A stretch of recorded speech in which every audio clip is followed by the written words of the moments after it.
है एवरीवन। आप सुन रहे कहानी इश्क मुर्शिद मेरे यानी कि दिव्या सिंह चाहत के साथ। तो चलिए शुरू करते हैं। भाग 3। स्थान अयोध्या। इस वक्त राधे श्याम जी का घर मंगल गीतों से गूंज रहा था। आंगन में बैठी कुछ औरतें एक लाल जोड़े पर अपने हाथों से बुनाई कर रही थी, जिस पर की गई एक भारी कढ़ाई को देखकर यह साफ अंदाजा लग रहा था कि वो एक दुल्हन का जोड़ा था। तभी उनके बीच में ही आती हुई सिया, जिसके चेहरे पर इस वक्त एक गुस्सा साफ नजर आ रहा था। शायद अभी भी मंगल को लेकर उसका गुस्सा शांत नहीं हुआ था कि वह खुद में बड़बड़ाते हुए ही उन औरतों के बीच में जाकर बैठ गई थी, जिनके बीच में बैठी एक लगभग 22 वर्ष की लड़की सिया के गालों को खींचते हुए बोली, आज फिर से तुमने कोई कांड किया है ना? नहीं तो तेरी ये गाल यूं ही लाल टमाटर ना बनकर घूमता। अब आग तक मत करो जीजी, आज हमारा दिमाग वैसे ही काफ़ी गर्म है, ऊपर से अब उसमें आप आहुति मत डालो।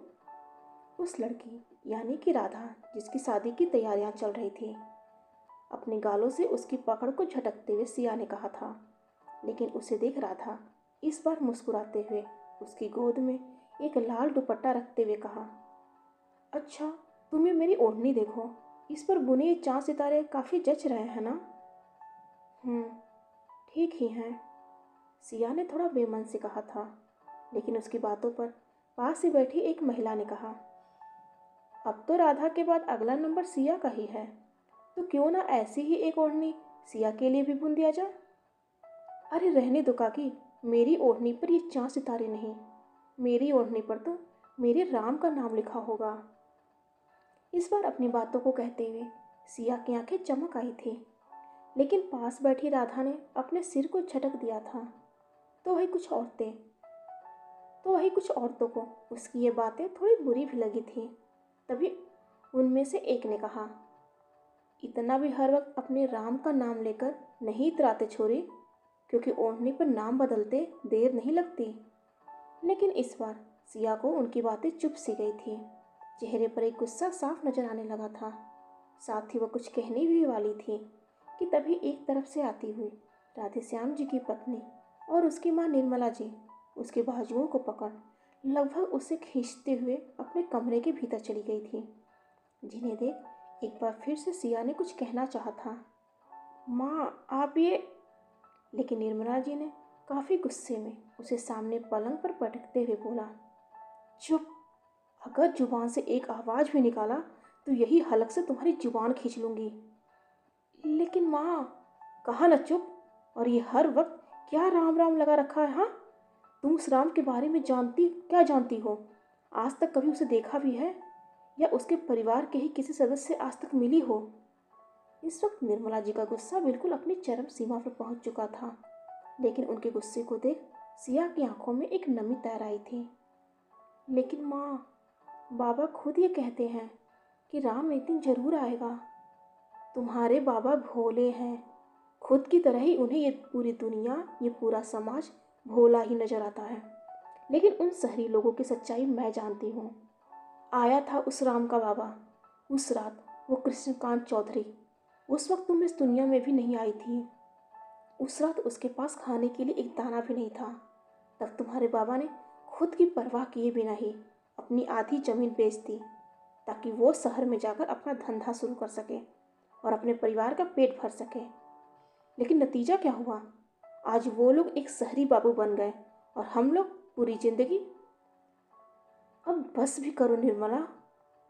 अचानक से निर्मला जी की बातों को बीच में काटते हुए एक सख्त आवाज गूंज उठी थी। नजरें उठाकर देखा कि दरवाजे पर खड़े राधे श्याम जी इस वक्त गुस्से में उन्हें ही घूर रहे थे। लेकिन राधे श्याम जी को देखते ही सिया बिलखते हुए उनसे जाकर लिपट गई थी। तो ही राधे श्याम जी भी उसे अपने बाजुओं में पकड़ते हुए बोले, एक मासूम सी बच्ची के मन में इतनी कड़वाहट भरकर आखिर आप साबित क्या करना चाहती हैं? इतनी बेबुनियाद बातें। निर्मला, हमें आपसे ऐसी उम्मीद नहीं थी। सच्चाई पर पर्दा डाल देना सच्चाई छिप नहीं जाती है। इस वक्त निर्मला जी के चेहरे पर एक सख्ती साफ नजर आ रही थी। तो ही राधे श्याम जी थोड़े हैरान नजर आ रहे थे। आप किस सच्चाई की बात कर रही हैं? मैं मानता हूँ कि उस रात मैंने कृष्णकांत की मदद की थी, लेकिन धंधे में मुनाफा होते ही उसने मेरी वो सारी ज़मीन दोगुनी कीमत में खरीद कर मुझे लौटाई भी। क्या आप ये बात भूल गई?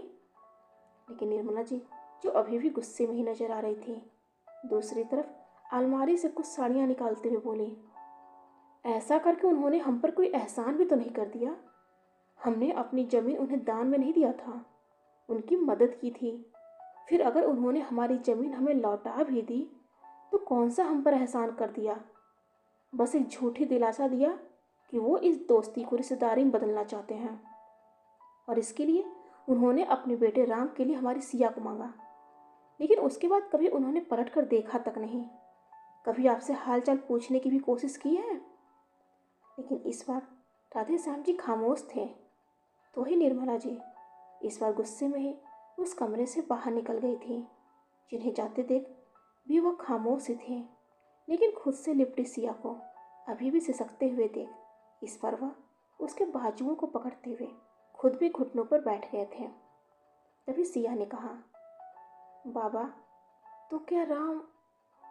बेटा, मेरी एक बात हमेशा याद रखना, सिया का वर चाहे कोई भी हो, वो राम ही होता है।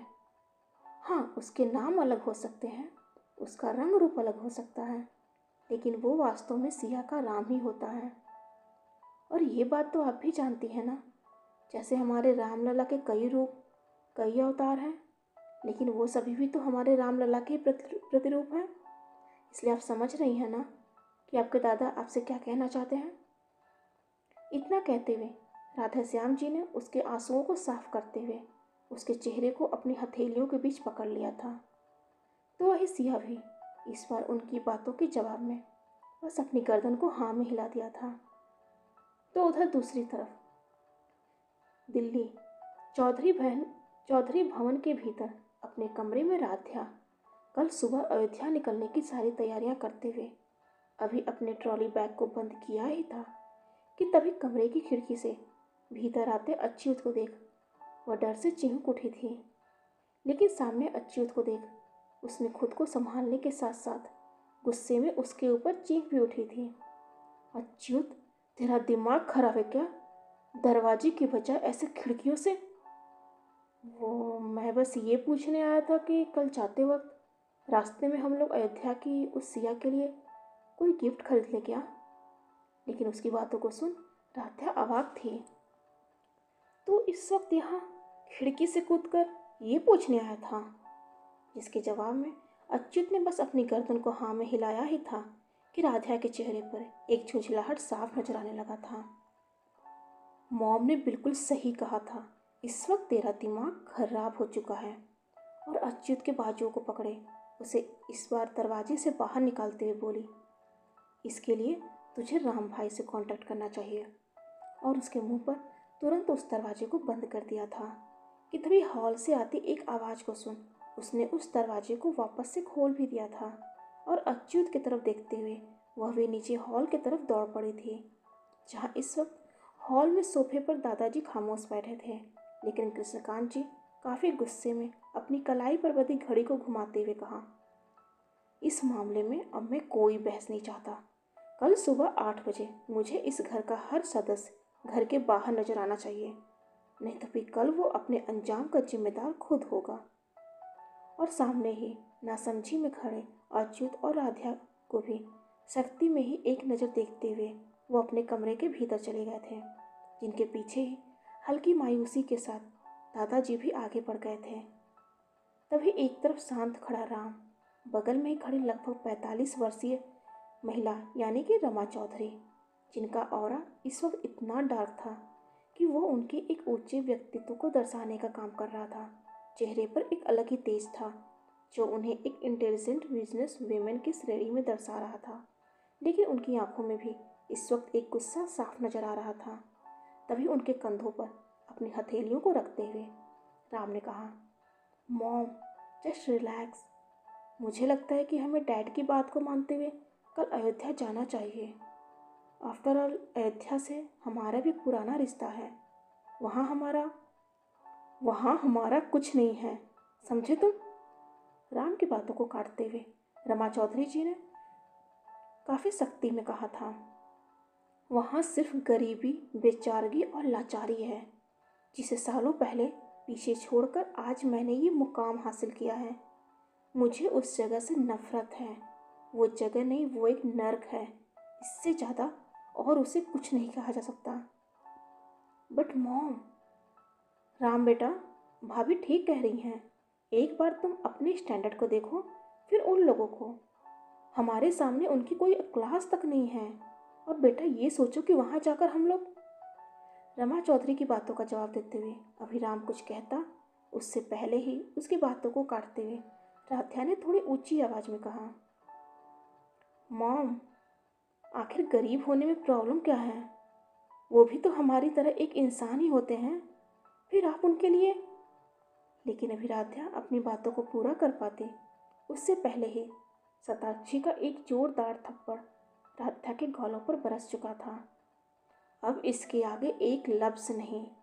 और तुम्हें कितनी बार बताना पड़ेगा कि जब बड़े आपस से बात कर रहे हों तो ऐसे बीच में छोटों को नहीं बोलना चाहिए। चलो जाओ यहाँ से। तो वही अब तक अपने गालों पर अपनी हथेलियों को रखे राध्या की आंखें भी छलक आई थी और वो वापस से अपने कमरे की तरफ बढ़ गई थी, जिसे देख राम ने भी अच्युत को वहाँ से जाने का इशारा किया और अच्युत भी राम के पीछे, राध्या के पीछे ही अपने कमरे के भीतर चला गया था। अगली सुबह अपनी कार के पास खड़े ऋषिकांत जी ने अपनी कलाई पर बंधी घड़ी को घुमाकर देखा तो इस वक्त सुबह के 8 बजने में अभी 1 मिनट का वक्त था। चेहरे पर हल्की निराशा भी थी, लेकिन तभी पीछे चौधरी भवन की तरफ मुड़ते हुए उनकी आंखें चमक उठी थी, क्योंकि इस वक्त रमा चौधरी के साथ शताक्षी और राम, अच्युत, राध्या सभी अपने हाथ में एक बैग को पकड़े उनकी तरफ भी बढ़ गए थे। लेकिन उनसे बिना कुछ कहे रमा और शताक्षी उनकी कार के भीतर जाकर बैठ गई थी। तो वही राम के साथ अच्युत और राध्या पीछे खड़ी कार की तरफ बढ़ गए थे, जिन्हें देख इस पर कृष्णकांत जी हल्का मुस्कुराते हुए अपने पॉकेट से फ़ोन निकाला और उस पर एक नंबर डायल कर दिया था। राधे मेरे भाई, हम लोग जल्दी ही मिलने वाले हैं। और हाँ, हमारा वो वादा तुझे याद है ना? देख, मैं इस मामले में ना नहीं सुनूंगा। बस तू आ जा मेरे दोस्त, ये आंखें तुझसे मिलने के लिए तरस गई हैं। फ़ोन की दूसरी तरफ मौजूद राधे श्याम जी ने कहा और फ़ोन को डिस्कनेक्ट करते वक्त उनकी आंखें भी छलक आई थीं। लेकिन अगले ही पल काफ़ी जल्दबाजी में उन आंसुओं को साफ करते हुए वो घर के भीतर की तरफ दौड़ पड़े थे। निर्मला, निर्मला, हमारी लाडो कहाँ है? वो तो यही कहीं। जहाँ अभी निर्मला जी अपनी नज़रों को चारों तरफ दौड़ाते हुए सिया के बारे में कोई जवाब दे पाती, उससे पहले ही इस बार राधे श्याम जी थोड़ा हंसते हुए बोले, लेकिन उनकी आंखें अभी भी आंसुओं से भरी हुई थी। निर्मला, एक बहुत अच्छी खबर है। अभी अभी दिल्ली से कृष्णकांत का फ़ोन आया था। वो अपने पूरे परिवार के साथ यहाँ अयोध्या आने के लिए अपने घर से निकल गया है। निर्मला, हमारी लाडो का राम आ रहा है। क्या बाबा आप सच कह रहे हैं? जहाँ अभी राधे श्याम जी की बातों का जवाब देते हुए निर्मला जी कुछ कहती, उससे पहले ही उनसे थोड़ी दूरी पर ही खड़ी सिया ने चौंकते हुए कहा था।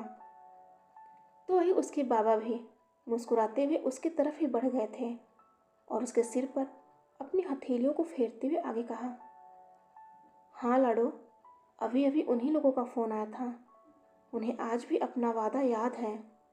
उन्हें हमारी सिया और अपने घर की बहू याद है। डियर फ्रेंड्स, आज के लिए बस इतना ही। अगले भाग में जल्दी मुलाकात होगी। लेकिन हाँ, अगर आपको मेरी स्टोरी पसंद आ रही है तो प्लीज़ लाइक, कमेंट और मेरे चैनल को शेयर और सब्सक्राइब जरूर कीजिएगा। हर हर महादेव।